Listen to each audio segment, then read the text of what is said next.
Hello and welcome to the Network Direction video channel.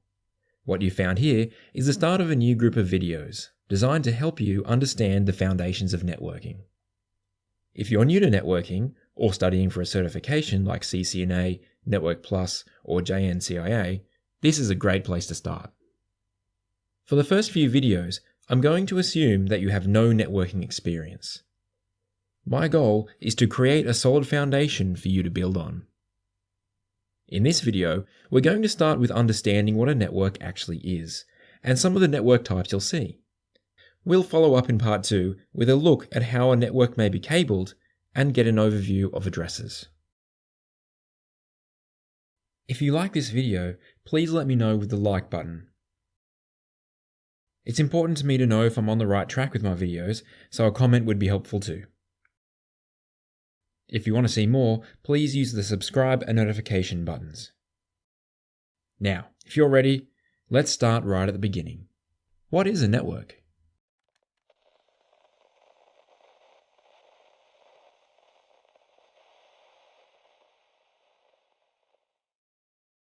So maybe you already know what a network is. Maybe you've built your own network at home or helped someone to run the network at school or at your job. That's okay. I don't want to bore you, so if this applies to you, I would like to give you this challenge. Pause the video and think of a good description of what a network is. If you've come up with something you're happy with, well done. Feel free to skip ahead. Otherwise, stay with me and I'll see if I can come up with something for you. At work or home, you have a bunch of devices. Computers, printers, TVs, and so on. You connect these by means of a network. When the devices are connected, they're able to share data. This could be sending a print job to a printer, sending an email, or streaming video. This can also be used for sharing an internet connection. Mostly, network users are unaware of the network they're using. As long as they can browse the internet, do their job, browse YouTube, they're usually fine. For all of these devices to communicate, they need to be connected together somehow. One way is to plug cables into the devices and connect them to another device called a switch. An example is in a school's computer lab. In this case, a computer in the lab connects to a wall socket with a cable. Another cable runs through the wall, which comes out at a patch panel.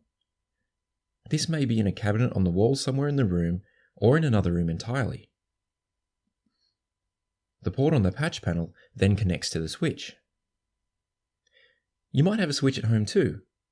Most homes don't have wall sockets, so devices are connected directly to the switch. We'll talk more about how switches work later. We can also connect devices wirelessly. A common way to do this is to use a wireless access point. A wireless network like this is also called Wi-Fi. An example of this is if you have a tablet. It is impractical to cable it in, so wireless is a good option. The access point is like a switch without cables. More than one device can connect to the access point at a time, but without the messy cabling. The access point can also be connected to the switch with a cable. This way, wired and wireless devices can all be part of the same network. Having both wired switches and wireless access points gives you more connection options. Imagine you have a laptop in an office. You may connect it to the network with a cable when you're at your desk. When you have a meeting in the conference room, you remove the cable and connect to Wi-Fi. Whether wired or wireless, the goal of the network is to move information from one device to another. For this to work, the sender and the receiver must understand each other. They need to speak the same language. In the network, speaking the same language means that devices agree on how data is sent, received, organized, and handled. Basically, they agree on a process that they all follow. It's a bit like filling out paperwork. This is called a protocol.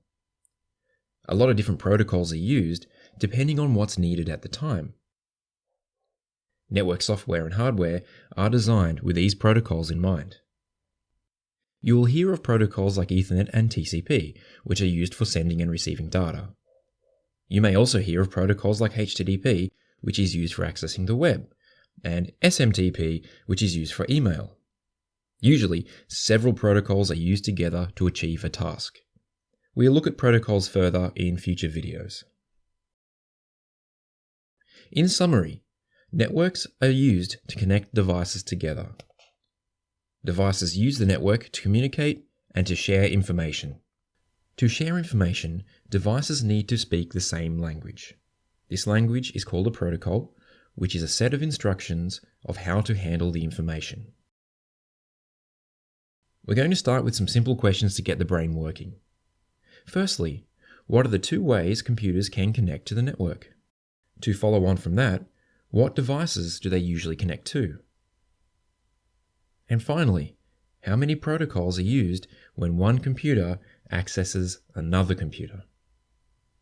When you're ready to see the answers, follow the link at the bottom of the screen.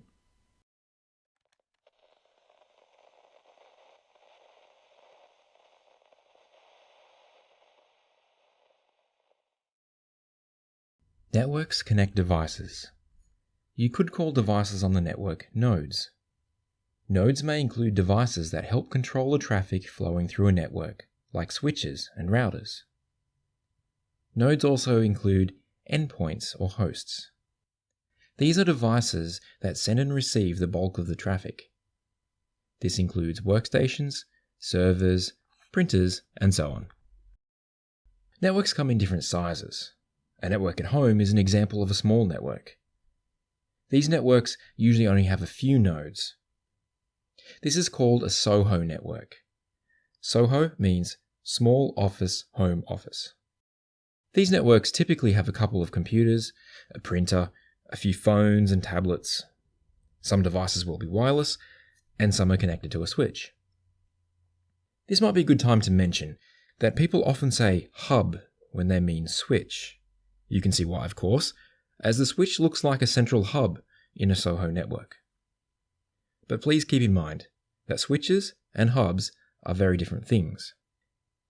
Hubs are really old technology that you generally don't see anymore outside of a museum, while switches are modern and commonly used. They look very similar, so it's easy to mix them up. Have a look at the model number to see if it gives you any clues about what the device really is.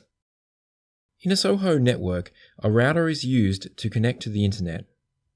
You might find that the router, switch, and access point are all integrated into one device. While a SOHO network will only have a few devices, a corporation, for example a bank, will have many devices. This is called an enterprise network. The enterprise network may cover several floors in a building. They may also have several office buildings in different cities or even across different countries. An internet provider has a very large network. This is called a service provider network. Not only do they provide internet access, they also offer services to connect their customers together. Consider the bank with offices all around the country. The service provider uses part of their network to join these offices together. When devices are collected into a local area, we call this a local area network, or LAN. The LAN may be a small network. In a SOHO network, the LAN is the switch with the handful of devices connected. Or the LAN may be part of a bigger network, like an enterprise network.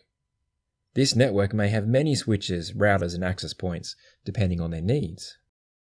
Think of the bank from before. They have an office with several floors. You could consider the whole building as a LAN. Or, more likely, the network is broken up into smaller parts. Perhaps there is a separate network on each floor. Each of these could also be called a LAN. These separate LANs may be connected together, but we'll talk more about that later. But a bank's network is going to be larger than just one building. Banks have offices all over the country and all over the world. Even though they are far apart, these networks can be joined together. This is called a WAN, or Wide Area Network. Imagine for a moment that you work for a company with an office in Sydney and an office in Melbourne. You could contact a service provider and they can connect these offices for you. WANs are a topic all of their own, so we'll cover them in detail in a later video. Let's take a moment for a quick summary. All networks are different, and this includes their size. A SOHO network is very small, while an enterprise network may be very large. Of course, your network could fit in anywhere in between. A LAN or local area network is a collection of network devices in a local area, like a single building. A WAN or wide area network connects networks that are far apart. And once again, it's time to get the brain working. Here's something to think about. You work for a company that has a finance division, an engineering division, and an admin division. Each group have their own network, and the networks are joined together. Is this network still a LAN, or is it something else entirely? The company grows and adds a retail division. In addition to the head office, there is now 6 branch offices. What type of network is this? As before, go to the link below to see the answers. I hope you've enjoyed part 1 of this series. Join me in part 2, where we'll have a look at different types of cabling, the Ethernet protocol, and a bit of an introduction into network addressing. If you found this helpful, subscribe and click the notification button. Also, if you liked it, please click the like button and tell me what you thought in the comments.